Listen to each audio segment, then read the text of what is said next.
to me, it's almost overused in marketing. Live a life you love, live a life that lights you up. Like, we get it. But what you just said is, to me, a little bit even more powerful.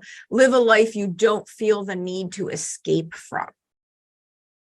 Because to most people, living a life you love might be so vague. Does that really land? But I think we can all have a pretty visceral reaction to the idea of live a life you don't need to escape from. Well, and with the escaping, what I find, and the reason I say it that way, is that lots of people, especially if we're socialized as women, we're taught and conditioned to always find a way to be happy, or find a way to say something good about something, right? So lots of people, if you stop them on the street and ask them, do you love their life? They're going to be like, yeah, I love my life is good, and yet meanwhile, underneath that is the way they get to that life that they say that they love is that, there's a lot of coping mechanisms. There's a lot of settling going on. And there's a lot of planning for, how do I get a break from this? Right. Absolutely. Hi, I'm Erin Marcus, former corporate executive turned entrepreneur and founder and CEO of Conquer Your Business. Welcome to the Ready Yet podcast. We're excited to bring you more than 100 episodes of interviews and insights designed to help entrepreneurs get the financial and emotional freedom they need in order to build a business and a life they're proud of. All right. And welcome to this episode of the Ready Yet podcast. And my guest today is Rebecca Quave, who I'm excited about because here's the thing. She was introduced to me from my friend Katrina. And the one word I use to describe my friend Katrina is magic. As far as I'm concerned, Katrina is just basically magic.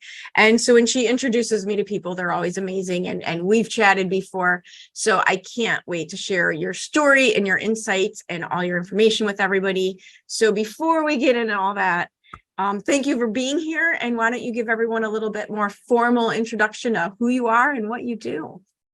Yeah, I'm so happy to be here. I thank you for inviting me. And yeah, I agree. I love when Katrina connects me to people 100%.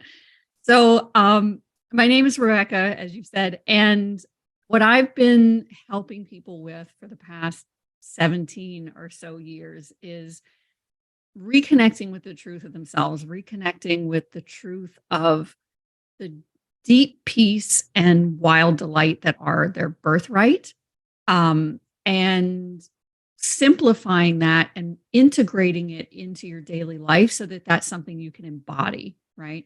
Because a lot of longtime spiritual seekers, they know a lot of things about a lot of things, and it sort of remains that way. It remains just in the idea place versus being integrated into how you're living your daily life. So we bring that peace that people get a taste of on their meditation cushion or their yoga mat into the traffic jam and the work deadlines and all of those things.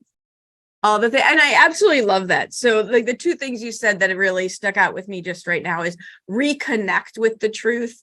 Because I absolutely agree with that. It's not finding yourself. It's uncovering the crap you've piled on between the time you knew yourself and wherever you are now. And the second, right? And then the second piece of embodying it. Don't just know it academically, but how do you make it part of your actual life, right? It's kind of like we go on vacation and then we live our lives, two different things. Well, how do we marry that so we get to live the life we actually want all the time? Exactly. So, and I use that phrase a lot too, right? Is living a life that you don't need to escape from, right? The life that you love waking up to. And it is the way you get there is all about dissolving that separation. Well, and I love what you just my said. Inner work and then my life. Yes. Yeah. Well, and so what you said that was so different. And for me, I don't know why it just hits me differently to me, it's almost overused in marketing. Live a life you love, live a life that lights you up. We get it. But what you just said is, to me, a little bit even more powerful. Live a life you don't feel the need to escape from. Because to most people, living a life you love might be so vague. Does that really land? But I think we can all have a pretty visceral reaction to the idea of live a life you don't need to escape from. Well, and with the escaping, what I find, and the reason I say it that way, is that lots of people, especially if we're socialized as women, we're taught and conditioned to always find a way to be happy, or find a way to say something good about something, right? So lots of people, if you stop them on the street and ask them, do you love their life? They're going to be like, yeah, I love It's fine. my life is good. And yet meanwhile, underneath that is the way they get to that life that they say that they love is that, there's a lot of coping mechanisms. There's a lot of settling going on. And there's a lot of planning for, how do I get a break from this? Right. Absolutely. So how did you get here? Those of us of a certain age, we weren't really brought up with these concepts in the forefront. Definitely not. Right. It is what it is. You're close. You and me, we're kind of the same group here. So how did you get into this work that you're doing? There's usually a journey, right? Yeah, there definitely is. And unexpectedly. So this is not where I thought I was going to be. My degree is in science, is in biology. And then I was taken out of the lab when I got pregnant for my oldest. And then, that led me to, I guess it was basically around the time I was pregnant for my youngest, I started an inward journey, because by that point I had kind of this compressed timeline of reaching those points of feeling unfulfilled by the things that I was told were going to make me happy. Right. So right down to even the kind of chest pains that you associate with middle-aged executives having because they're pushing themselves too hard. I was already at that at 15. Okay. Because I was so driven. No, there's got to be something else. This can't exactly. So I tried the accomplishments and the awards and the academic success and all of that. I tried the Martha Stewart route. I tried the have a perfect household and children and husband and right. make that whole thing. And over and over and over again, I still found myself at the same place of confusion of I don't know why I'm still not happy. And I went through deep depression and all kinds of things until, again, once I was looking inward, that led me down a path where I ended up undergoing something that I hate to even try to put a name on, honestly, but it's what people call a big sudden awakening, right? That irrevocably changes you and all of your life forever. And yet at the same time, one of the things that was most clear in that moment is that this wasn't even new, what I was experiencing. So it, on one hand, it felt wildly new and unlike anything I could have even dreamt of or hoped for. And at the same time, it was just as clear that it had always been there with me, always, always. So then that sort of led to, okay, this is why I'm here. This is what I do. I help people reconnect with this. What in that process? Because I think a lot of people have those moments in their lives and brush right past them. I think there's a lot of people who have inclinations that it's supposed to be different. Even if, let's just assume we're not talking about the people who who are just in it and they're too far in it and they don't even see a different way. But I think there's a lot of people at the next rung up the ladder that get hit with waves of inspiration, get hit with a feeling that something else is possible. But what gives you, and the only word that I use is courage, because it takes a lot of courage to buck what you've been told is the right way to go, even if you're not happy. Yeah.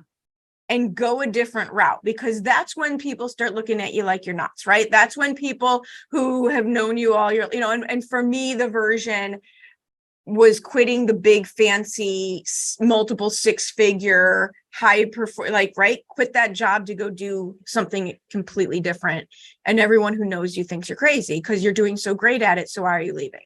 Exactly. So, it's like, why would you give rock that up? the boat?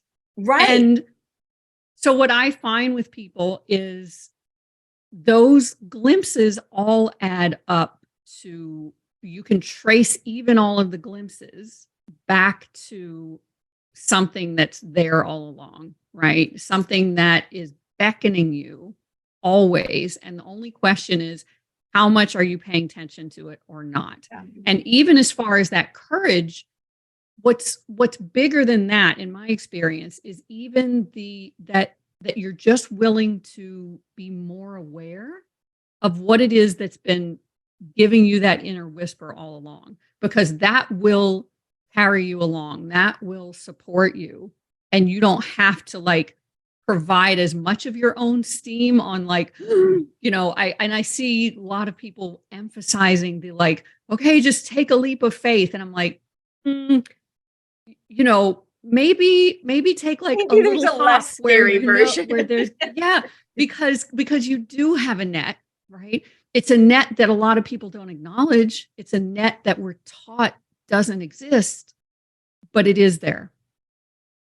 So if somebody, now I have enough self-reflection and have done this journey in my own work, I say enough to be dangerous, right? It's not what I teach. It's a piece that I use in what I do, but I do have the marketing background, and the way that I describe what a lot of people feel in this world is, you're not happy and you don't know why.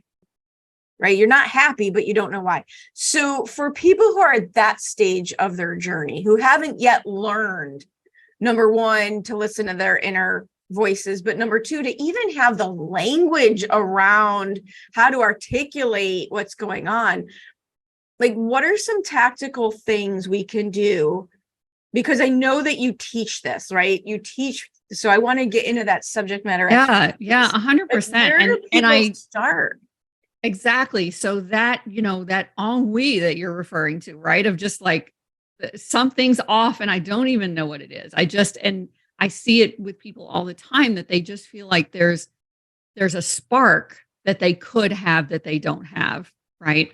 And so the starting point there is a lot of questions, right?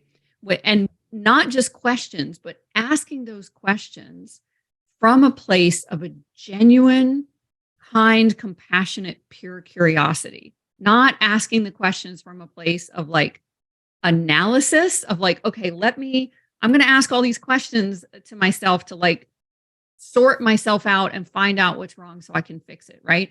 These questions are more of a journey of exploration and finding out what that uncovers. And if what that uncovers is another question, that's great. If what that uncovers is not even an answer in language and just something that you feel start to shift in you, that's even more amazing.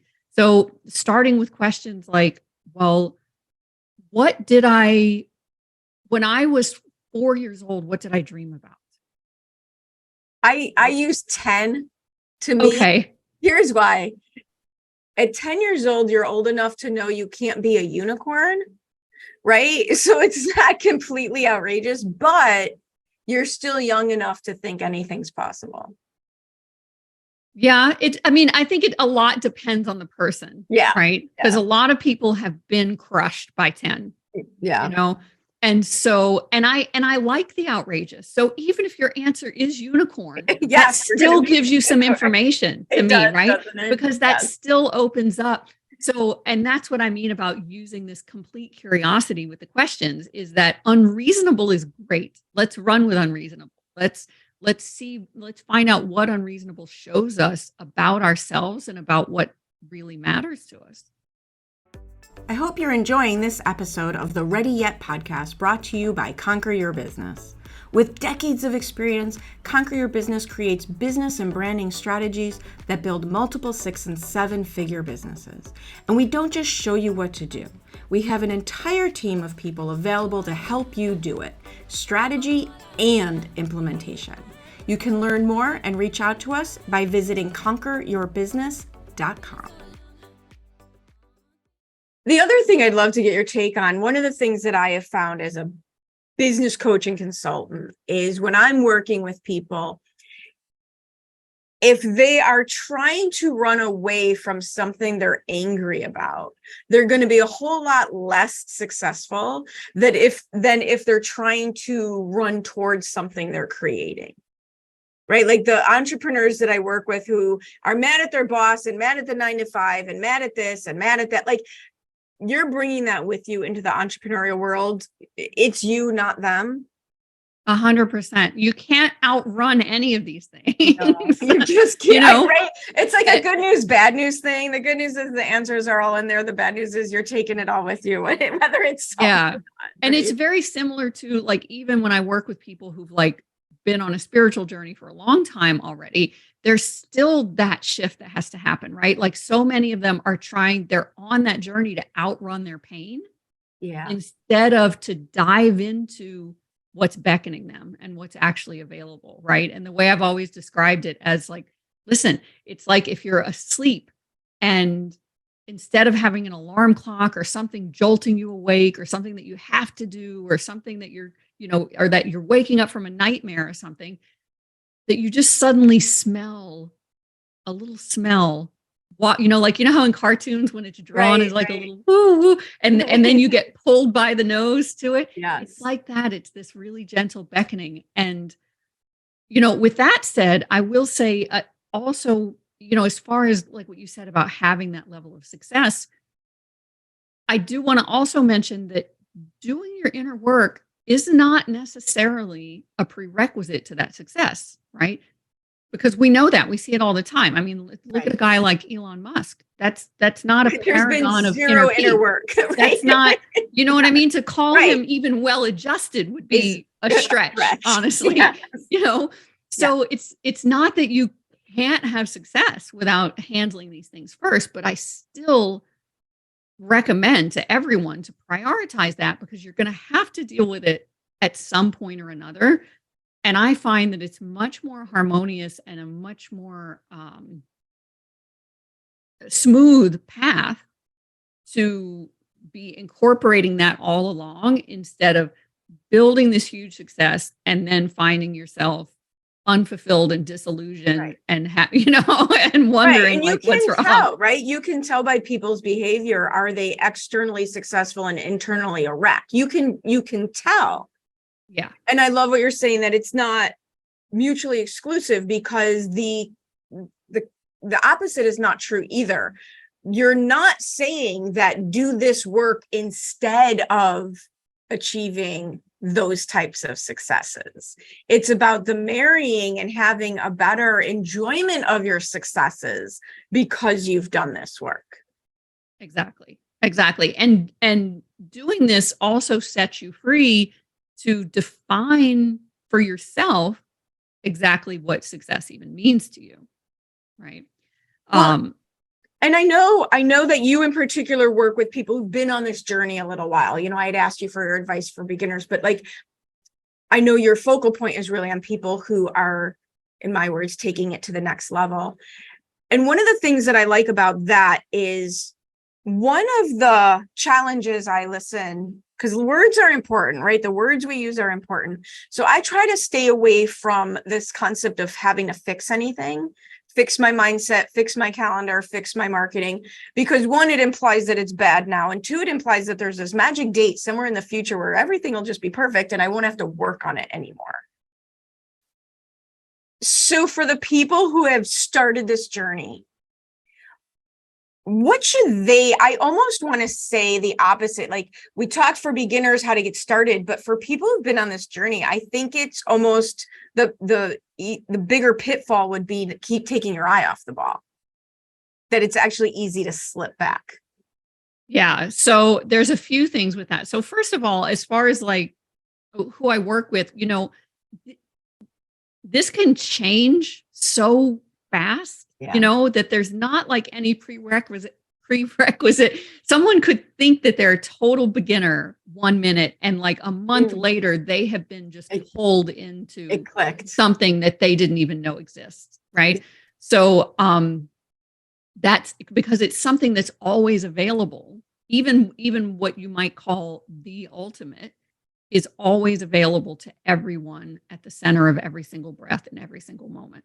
So there's no like, do you know what I mean? It's not earn your stripes on the way up the mountain. It's always there. You can take leaps forward. Exactly. So now at the same time, what you said about like kind of taking your foot off the gas, that is one of the biggest challenges I see. And it's not for lack of, you know, it's not in terms of like this traditional thing that we've been taught about, like force it and make things happen and hustle and it's not like that. It's the sort of human tendency toward getting a little relief and going, okay, right? So the biggest thing, and I see this at absolutely any level, is prioritizing this inner work for the deliciousness. Yeah. Not because you're, like you said before, trying to outrun your pain. Because when you prioritize it just for the exploration itself, for the deliciousness of it, for this curiosity of like, what am I going to find next, right? Instead of having a preconceived idea of like, okay, well, here's where I feel like garbage and here's where I feel a little better. So let me whip out my little, you know, tool that Rebecca taught me and get from here to there and then put it back away again, right? Because then stuff's going to start piling back up. Right. You know? Well, and so that's why curiosity and just being in it for the joy of it and for the exploration of it is so key. And I think it's also why entrepreneurship as a business, for example, aligns so well with mindset work, because in both cases, there is no end point. There is exactly. The journey is the thing. That's it. Right. It is it. It's every moment. It's thing. Always yeah. And there is no finish line. And that was something that is a big thing that I've dealt with again with like spiritual seekers, because they tend to have been conditioned into this idea that there's going to be some big, you know, moment where the sky's open and the trumpets go, fine. And like, okay, and then you're just not going to have like life isn't going to happen to you anymore. Right. And I have to kind of like peel them back down from that expectation. Like, what if, just hear me out for a minute. What if even when that happens, number one, you still have to integrate that, right? Because I mean, it happened to me and it was years that it took me to even integrate that.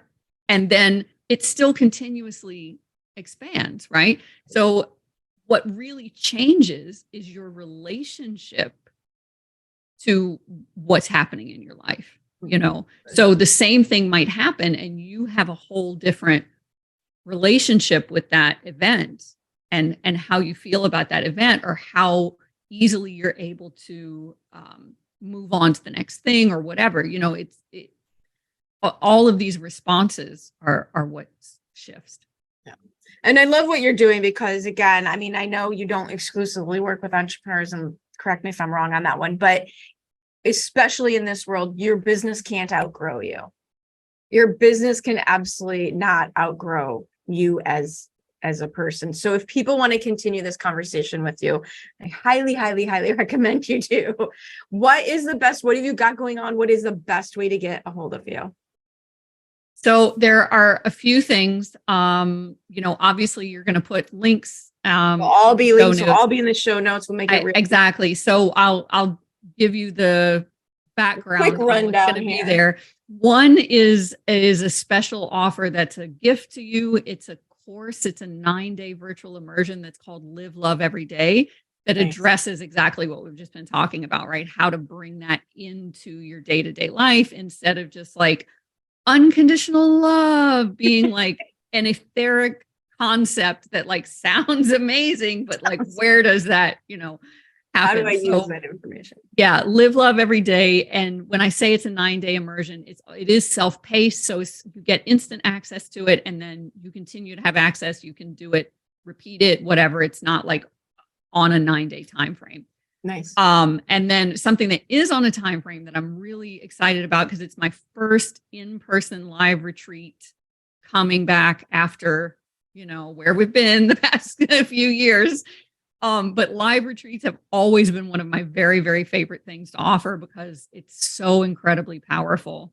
So this retreat is November 10th through 15th, and it's called You in Bloom, because that's exactly what it's about. It is giving you the nourishment and the support and everything that you need in order to bloom. And when I say bloom, I don't mean pry your petals open like lots of people frequently try to do. It doesn't mean fake it till you make it. None of that kind of stuff. It's going deep, legitimate.